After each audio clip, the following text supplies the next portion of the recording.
మహాగణుడా, మహాపరిశుద్ధుడా, మా ప్రియ పరలోకపు తండ్రి, అయ్యా ఈ ఉదయకాలమున మమ్మల్ని సజీవుల లెక్కలో ఉంచి మరొకసారి మీ పాద సన్నిధిలో విలువైన వాక్కుల చెంతకు మేము చేరడానికి మమ్మల్ని ఉంచిన స్థితిని బట్టి వందనాలు ప్రభు. దేవా, మీ కృప గొప్పది, మీ సన్నిధి కాంతి గొప్పది. మీ బిడ్డలను వాక్యము చేత బలపరచాలని, వాక్య చేత ప్రక్షాళన గావించాలని మేము చేసే ఈ ప్రయత్నాలలో మీరు మాకు సహాయం చేయండి, కృప చూపించండి. వీరికి అసలైన ప్రేమ విలువేంటో తెలుపగలిగిన సామర్థ్యాన్ని మాకు నేర్పించండి. దేవా, మీ పిల్లల ఎదుట నిలబడి ఉండగా వారి హృదయాలలో, మెత్తని హృదయాలలో విలువైన వాక్యపు విత్తులు వేయడానికి మాకు సామర్థ్యాన్ని, శక్తిని, బలాన్ని దయచేయమని, కార్యక్రమాన్ని ఆది నుంచి అంతం వరకు మీరే ఘనంగా జరిగించి నడిపించమని కోరుతూ యేసుక్రీస్తు ప్రభువారి పేరట ఈ ప్రార్థన అడుగుచున్నాము తండ్రి, ఆమేన్. ఆమేన్. అందరు కూర్చోండి. సో ఈ రోజంతా ప్రపంచం అంతా ఏం జరుపుకుంటున్నారు? ఈస్టర్ జరుపుకుంటున్నారు. ఎందుకు ఈస్టర్ జరుపుకుంటారు? తిరిగి లేచిన రోజు కాబట్టి. ఒక పాట నేను మీకు గుర్తు చేయాలనుకుంటున్నాను. ఆల్రెడీ మనం పాడుకున్నాం చాలాసార్లు, బట్ ఒక పాట మీకు బాగా తెలుసు. ఈ ఘటనను బాగా అందులో రిఫ్లెక్ట్ చేసేలాగా ఉంది పాట. గీతం గీతం జయ జయ గీతం. వచ్చా? పాడుకుందామా? ఒక పల్లవి, కొంచెం చరణాలు పాడుకుందాం. ఓకే, మొబైల్ పాడండి అందరు నాతో పాటు. ఓకేనా? గీతం గీతం జయ జయ గీతం, చేయి తట్టి పాడేదము. గీతం గీతం జయ జయ గీతం, చేయి తట్టి పాడేదము. యేసురాజు లేచెను హల్లెలూయా, జయమార్భటించెదము. యేసురాజు లేచెను హల్లెలూయా, జయమార్భటించెదము. ఓ గీతం గీతం జయ జయ గీతం, చేయి తట్టి పాడేదము. గీతం గీతం జయ జయ గీతం, చేయి తట్టి పాడేదము. పాడండి అందరూ హుషారుగా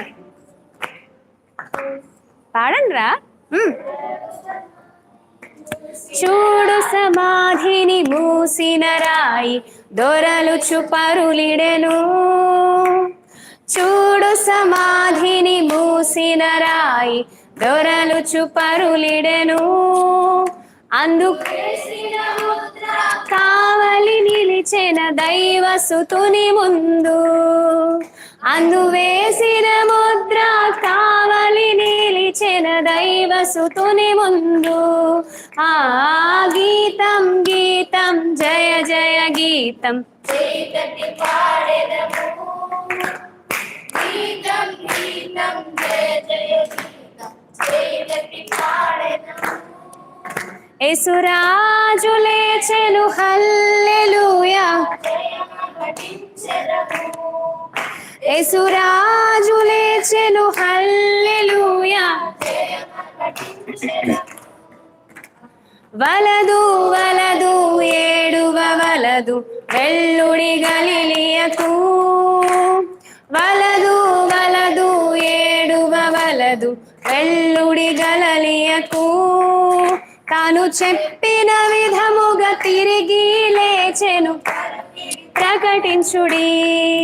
తాను చెప్పిన విధముగా తిరిగి లేచెను పరుగిడి ప్రకటించుడి. ఆ గీతం గీతం జయ జయ గీతం, గీతం గీతం జయ జయ గీతం, చేయి తట్టి పాడేదము. యేసురాజు లేచెను హల్లెలూయా, జయమార్భటించెదము. యేసురాజు లేచెను హల్లెలూయా, జయమార్భటించెదము. ఆ గీతం గీతం జయ జయ గీతం, గీతం చేయి తట్టి పాడేదము. యేసురాజు లేచెను హల్లెలూయా, జయమార్భటించెదము. యేసురాజు లేచెను హల్లెలూయా, జయమార్భటించెదము. చాలు. ఎందుకు పాట పాడేవాడు ఎందుకు అంత సైలెంట్గా ఉన్నారు వెనకాల? పాపం టిఫిన్ చేసి రాలేదా ఈ అబ్బాయి? ఈ పేరేంటని కొత్తగా కనిపిస్తున్నావు? Koti. Where are you from? Chilakaluripet నుంచి వచ్చావు ఇక్కడ దాకా, మరి వచ్చి ఇలా నీరసంగా కూర్చుంటావా? సో ఈ రోజు మన కొటేషన్, లాస్ట్ వీక్ కొటేషన్ మీ అందరికి గుర్తుంది కదా, మళ్ళీ ఒకసారి బుక్ లో చూడకుండా చెప్పండి. అసలు తలలు కిందకి పెట్టకూడదు.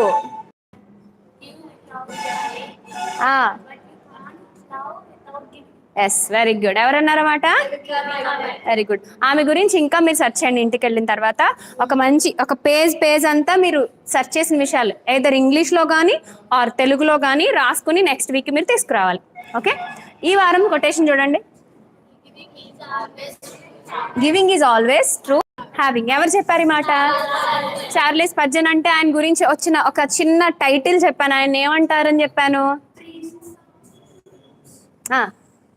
ఏమంటారు ఆయన్ని? తెలుగులో చెప్పాను, ఇంగ్లీష్లో కూడా చెప్పాను. ప్రసంగ చక్రవర్తి అంటారట ఆయన్ని. ఇంగ్లీష్లో ఏమంటారు? ప్రిన్స్ ఆఫ్ ప్రీచింగ్స్ అంటారు. అంటే ఆయన రేంజ్ పెద్దదా కాదా? మామూలు రేంజా? ప్రసంగ చక్రవర్తి అని పేరు తెచ్చుకున్నాడు అంటే ఆయన ప్రసంగాలు ఎలా ఉంటాయి? చాలా బాగుంటాయి. అలాంటి వ్యక్తి కూడా వేటి గురించి ఎక్కువ కాన్సన్ట్రేట్ చేశారు? తగ్గింపు గురించి, ఇవ్వడం గురించి, దయాగుణం గురించి, దేవుని ప్రేమను పంచడం గురించి, ఇవన్నీ ఆయన ఎక్కువ కాన్సన్ట్రేట్ చేశారంటే ఆయన హృదయంలో కూడా ఏమున్నాయి? అవే ఉన్నాయి కదా.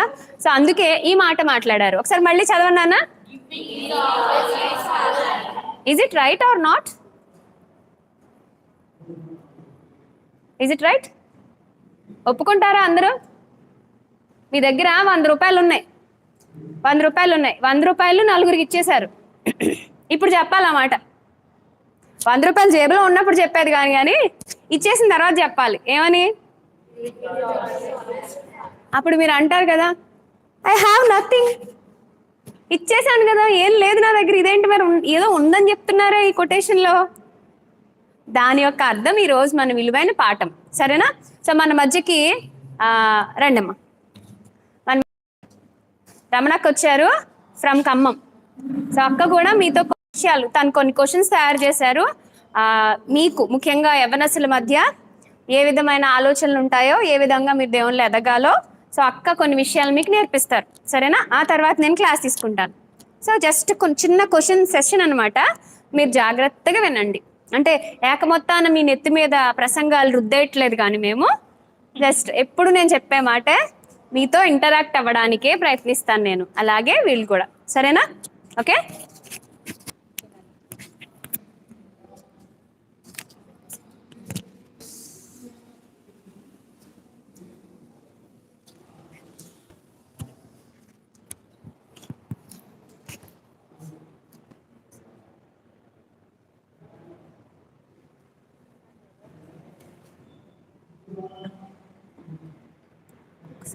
notes.